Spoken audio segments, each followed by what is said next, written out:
Hello students, स्वागत है आप सभी का एक नए वीडियो में। और देखिए, यूपी स्कॉलरशिप का लाभ पाने के लिए आपको सबसे पहले यूपी स्कॉलरशिप का फॉर्म फिलअप करना होता है। और यूपी स्कॉलरशिप का फॉर्म फिलअप करने के लिए आपके पास डॉक्यूमेंट्स होने चाहिए। कौन कौन से डॉक्यूमेंट्स लगने वाले हैं इस बार की बात करें तो ए टू जेड आपको सारी जानकारी मिलने वाली है। कौन कौन से डॉक्यूमेंट्स, कुछ डॉक्यूमेंट्स भी लगते हैं और कुछ आपके नॉर्मल से डेटा भी मांगे जाते हैं। तो कौन कौन सी चीजें आपकी 2024-25 में, यानी कि इस बार अगर आप स्कॉलरशिप का फॉर्म फिलअप करना चाहते हैं तो इस बार आपकी कौन कौन सी चीजें लगने वाली है, इसके बारे में इस वीडियो में बात करेंगे।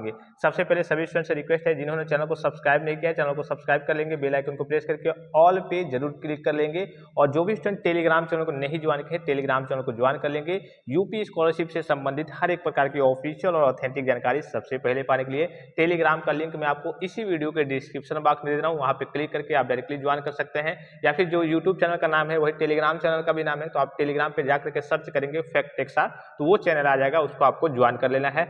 सबसे जो इंपॉर्टेंट चीज है, हाँ एक और चीज है, जिन भी बच्चों को फॉर्म फिलअप कराना है, अभी मैं फिलहाल की बात करूं वर्तमान की स्थिति की, तो आज से यानी कि आज आपका लगभग 27 तारीख हो गया। अभी फिलहाल में जो ओबीसी के बच्चे हैं केवल उनका करिए कि फॉर्म नहीं फिलअप हो पा रहा है। और जितने बच्चे हैं, अगर आप एससी या फिर एसटी से होंगे, ठीक है, माइनॉरिटी को छोड़ करके, अगर आप एससी एसटी या फिर जनरल से बिलोंग करते होंगे और प्री मैट्रिक, पोस्ट मैट्रिक या फिर post matric other than intermediate के स्टूडेंट्स होंगे, तो अगर आप फॉर्म फिलअप कराना चाहते हैं तो आप व्हाट्सएप में मैसेज करके मात्र 80 रुपए में आप अपना फॉर्म फिलअप करा सकते हैं।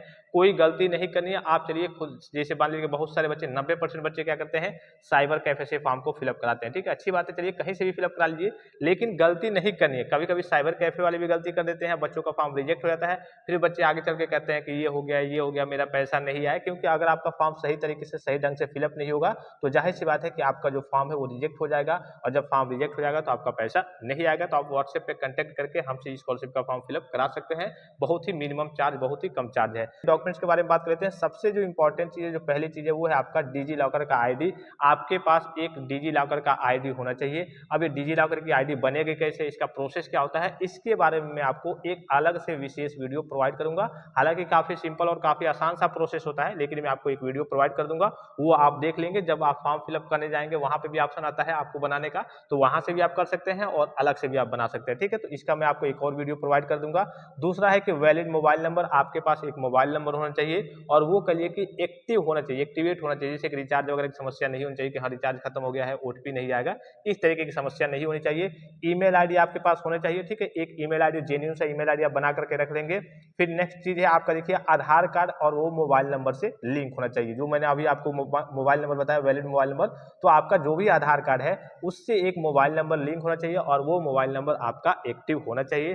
फिर बात आती है मार्कशीट की। देखिए यहाँ पे मार्कशीट में बच्चे कंफ्यूजन में पड़ जाते हैं। जैसे सपोज कीजिए कि अगर आप 10th पास है, मान लीजिए कि 12th के लिए या फिर किसी कोर्स के लिए करिए कि स्कॉलरशिप का फॉर्म फिलअप कर रहे हैं, तो आपका 10th का मार्कशीट तो लगेगा ही लगेगा। अब सपोज कीजिए कि जैसे मान लीजिए कि बहुत सारे बच्चे होंगे जो 9th के लिए स्कॉलरशिप का फॉर्म फिलअप करेंगे, तो उनको, जैसे मान लीजिए कि आप 9th के लिए स्कॉलरशिप का फॉर्म फिलअप कर रहे हैं, तो आपसे बच करिए कि 8th का मार्कशीट मांगा जाएगा, केवल आपके प्रीवियस ईयर का। लेकिन वहीं आप मान लीजिए कि सपोज कीजिए कि आप कोई कोर्स वगैरह कर रहे हैं, मान लीजिए सपोज कीजिए कि मान लीजिए कि आप पॉलिटेक्निक सेकेंड ईयर के लिए रिन्यूअल कर रहे हैं या फिर फॉर्म को फिलअप कर रहे हैं पॉलिटेक्निक सेकेंड ईयर के लिए, तो आपसे पॉलिटेक्निक फर्स्ट ईयर की मार्कशीट मांगी जाएगी और 10th की मार्कशीट तो मांगी ही जाएगी। यानी कि अगर आप 10th पास हैं तो 10th की मार्कशीट कंपल्सरी है। इसके अलावा जो भी कोर्स कर रहे हैं, जिस भी चीज के लिए आप फिलअप कर रहे हैं, जिस भी कोर्स के लिए, तो अगर आप उस कोर्स के सेकेंड ईयर में है या फिर फाइनल ईयर में है, तो उसके प्रीवियस ईयर का डेटा चाहिए। जैसे मान लीजिए कि आप 12th पास हो गए हैं, 12th पास होकर के जाकर पॉलिटेक्निक कर रहे हैं, ठीक है, अभी पॉलिटेक्निक के फर्स्ट ईयर में एडमिशन लिए हैं, तो चलिए कि आपका यहाँ पे 12th की मार्कशीट भी चाहिए और 10th की मार्कशीट भी चाहिए। यानी कि अगर आप 10th पास है तो 10th तो कंपल्सरी है यहाँ पे।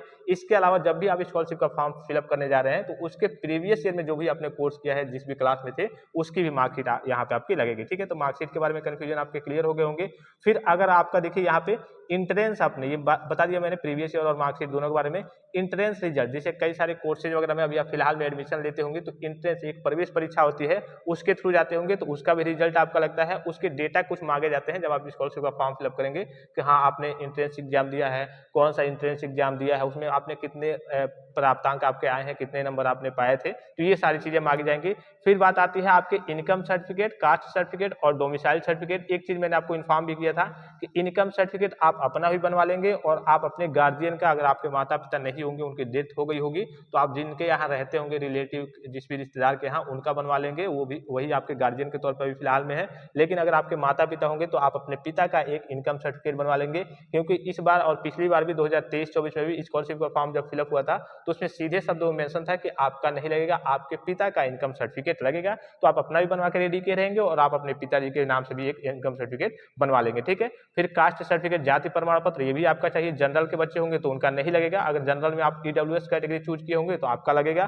फिर निवास प्रमाण पत्र, जैसे बहुत सारे बच्चे क्या करते हैं, पुराना रहेगा, पता चले कि 3 साल की वैलिडिटी है आपके इनकम सर्टिफिकेट की और ये तीसरा साल है, फर्स्ट ईयर में उन्होंने किसी कोर्स में लगा दिया, फिर बीच में चलकर उनका एक्सपायर हो गया। हालांकि एक्सपायर हो जाता है फिर भी आ जाता है, लेकिन इस तरीके की चीजें आपके सामने ना आए, कोई आगे चल के करियर की समस्या क्रिएट ना हो, इसके लिए आप कोशिश करेंगे कि सब नया रहेगा, थोड़ा सा बेटर रहेगा, ठीक है।